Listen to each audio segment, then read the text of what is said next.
Hari ini Tuhan menaruh di dalam hati saya untuk kita pelajari sesuatu yang sangat luar biasa. Saudara, kita sudah belajar bahwa kehendak Allah itu yang bersifat perintah Allah bisa kita patahkan, bisa kita gagalkan. Tetapi kehendak Allah yang bersifat absolut tidak bisa kita patahkan. Karena itu harus terjadi dan tidak mungkin tidak terjadi. Hari ini kita akan belajar dari kitab Markus, ya. Markus yang pasal 10 ayat 17 sampai dengan ayatnya yang ke 27, ya. Cukup panjang. Demikianlah firman Tuhan. Pada waktu Yesus berangkat untuk meneruskan perjalanannya, datanglah seorang berlari-lari mendapatkan dia, dan sambil bertelut di hadapannya ia bertanya, "Guru yang baik, apa yang harus kuperbuat untuk memperoleh hidup yang kekal?" Jawab Yesus, "Mengapa kau katakan aku baik? Tak seorang pun yang baik selain daripada Allah saja. Engkau tentu mengetahui segala perintah Allah. Jangan membunuh, jangan berzina, jangan mencuri, jangan mengucapkan saksi dusta, jangan mengurangi hak orang. Hormatilah ayahmu dan ibumu." Lalu kata orang itu kepadanya, "Guru, semuanya itu telah kuturuti sejak masa mudaku." Tetapi Yesus memandang dia dan menaruh kasih kepadanya. Lalu berkata kepadanya, "Hanya satu lagi kekuranganmu. Pergilah, jualah apa yang kau miliki, dan berikanlah itu kepada orang-orang miskin. Maka engkau akan beroleh harta di sorga. Kemudian datanglah kemari dan ikutlah aku." Mendengar perkataan itu, ia menjadi kecewa, lalu pergi dengan sedih, sebab banyak hartanya. Lalu Yesus memandang murid-muridnya di sekelilingnya dan berkata kepada mereka, "Alangkah sukarnya orang yang beruang masuk ke dalam kerajaan Allah." Murid-muridnya tercengang mendengar perkataannya itu. Tetapi Yesus menyambung lagi, "Anak-anakku, alangkah sukarnya masuk ke dalam kerajaan Allah. Lebih mudah seekor unta melewati lubang jarum daripada seorang kaya masuk ke dalam kerajaan Allah." Mereka makin gempar dan berkata seorang kepada yang lain, "Jika demikian, siapakah yang dapat diselamatkan?" Yesus memandang mereka dan berkata, "Bagi manusia hal itu tidak mungkin, tetapi bukan demikian bagi Allah. Sebab segala sesuatu adalah mungkin bagi Allah." Puji Tuhan. Saudara, ada seorang pemimpin di kitab Injil lain dikatakan anak muda, di kitab yang Lukas dikatakan pemimpin, di Matius dibilang anak muda. Dan di sini dia datang kepada Yesus. Orang ini sangat kaya, ya saudaraku. Siapa zaman sekarang sangat kaya di muka bumi? Ya, Jeff Bezos atau Elon Musk atau siapa? Dia bertanya kepada Tuhan, "Guru yang baik, apa yang harus kuperbuat untuk memperoleh hidup yang kekal?" Saudara, orang ini sangat Taurat. Sangat Taurat. Dia sudah melakukan semua kebenaran Taurat. Dia hidup di dalam perjanjian lama. ketemu sama Yesus yang mengajarkan perjanjian baru. Lalu Yesus dengan bijaksana berkata kepada dia, engkau tentu mengetahui segala perintah Allah. Jangan membunuh, jangan berzina, jangan mencuri, jangan mengucapkan saksi dusta, jangan mengurangi hak orang lain. Hormatilah ayahmu dan ibumu. Lalu dia dengan bangga, anak muda ini berkata, Guru, semuanya itu sudah kulakukan selagi aku masih muda. Hebat nggak? Ini orang kaya, sangat taat. Tetapi ketika ketemu Yesus, dia kehilangan keselamatannya. Wah, sedih gak saudara? Orang yang sangat Taurat, taat mengerjakan semua ketentuan di dalam Taurat. Tiba-tiba ketika dia ketemu Yesus, dia kehilangan keselamatannya. Padahal kalau menurut Taurat, dikatakan Musa mengajarkan kepada bangsa Israel, orang yang melakukan Taurat akan hidup oleh karenanya. Orang yang melakukan kebenaran kitab Taurat akan hidup karenanya. Bayangkan saudara, dia begitu yakin ketika dia menghadap kepada Tuhan Yesus, dia merasa bahwa dia sudah memiliki keselamatan. Tapi dia mencoba bertanya,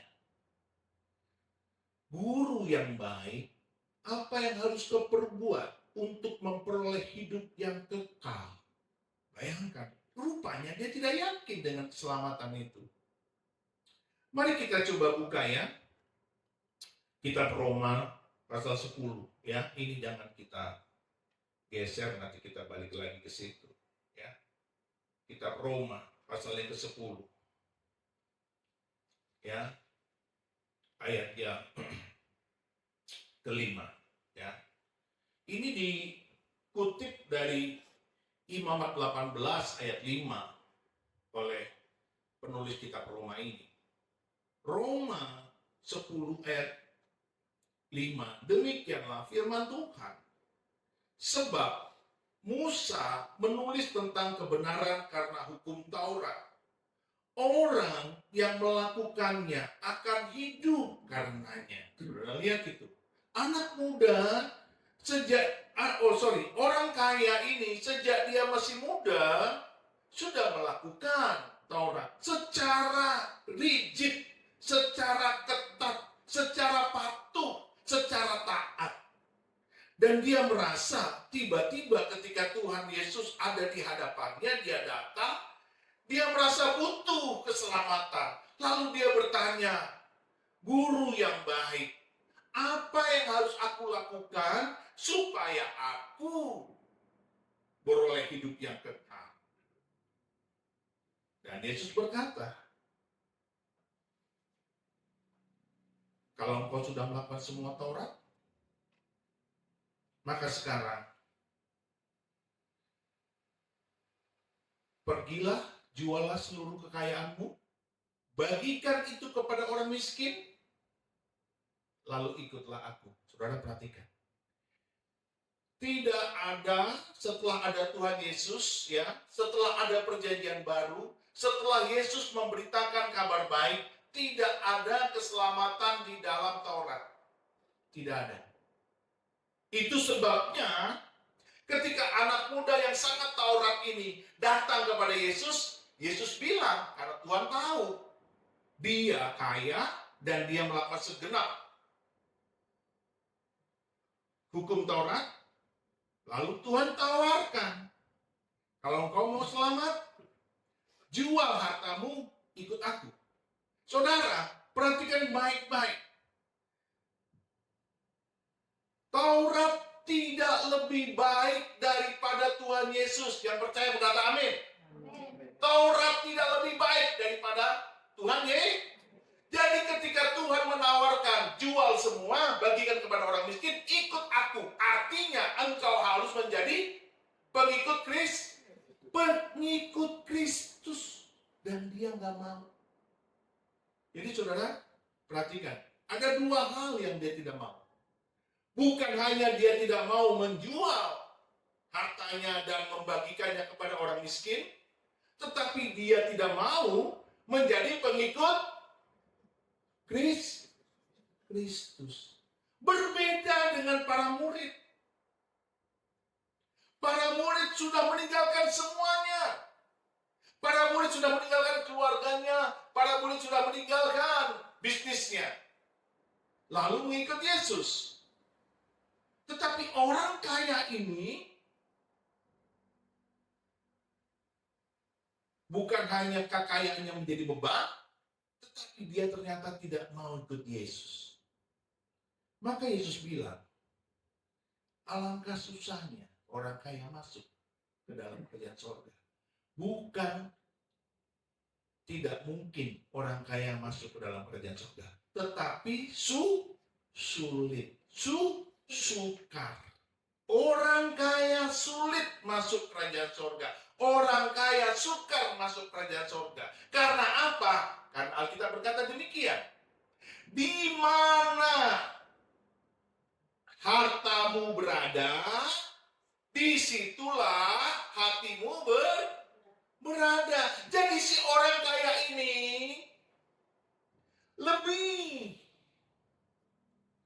aman dengan hartanya daripada dia lebih aman dengan Yesus di dalam dia. Seharusnya kalau dia mengerti pengajaran Yesus, dia lebih mementingkan Yesus daripada hartanya. Dia mestinya di mana Yesus berada, disitulah hatinya berada. Jadi di dalam hati dia selalu ada Yesus. Sekarang kita seperti orang kaya ini. Kita sudah menerima keselamatan dengan iman. Amin. Kita tidak melakukan Taurat. Amin. Kita hanya dengan iman percaya kita selamat. Tetapi ketika Tuhan menawarkan kepada kita untuk lebih mengasihi Dia lebih dalam lagi dengan meninggalkan semua atribut kekayaan kita, seringkali kita juga tidak mau. Artinya orang kaya kenapa sukar masuk ke dalam surga? Karena mereka belum berdamai dengan dirinya sendiri atas harta bendanya. Kalau kemarin kita belajar, seorang ibu tua janda yang memberikan 2 peser 1 duit. Ibu tua ini sudah selesai dengan dirinya sendiri terhadap harta bendanya. Maka Tuhan memuji dia. Dia memberikan dari segala kekurangannya. Dan Tuhan memuji dia. Tetapi orang kaya ini tidak bisa masuk surga. Dan lucunya Tuhan membandingkan dia dengan unta. Saudara, ketika Tuhan berkata kepada para murid, lebih mudah seekor unta masuk ke dalam lubang jarum. Apa itu? Itu bukan lubang jarum beneran, saudara. Ya, yang cuma berapa mili itu lebarnya. Tapi di Yerusalem ada satu pintu darurat yang bernama pintu lubang jarum. Jadi itu dibuka kalau sudah sore hari, ketika seluruh pintu gerbang ditutup, pintu gerbang utama ditutup, tempat keluar masuk orang, tempat keluar masuk pedagang, tempat keluar masuk para pebisnis membawa dagangannya dengan unta. Nah, ketika sore hari orang mau masuk ke Yerusalem, maka haruslah melewati pintu darurat yang bernama pintu lubang jarum. Saudara, Dan unta itu selalu membawa beban. Jadi ketika unta itu membawa beban, oleh si pemiliknya diturunkannya dulu bebannya, ya, disuruhnya untanya itu merunduk, lalu berjalan melewati pintu darurat lubang jarum itu. Jadi unta ini adalah binatang yang sangat penurut.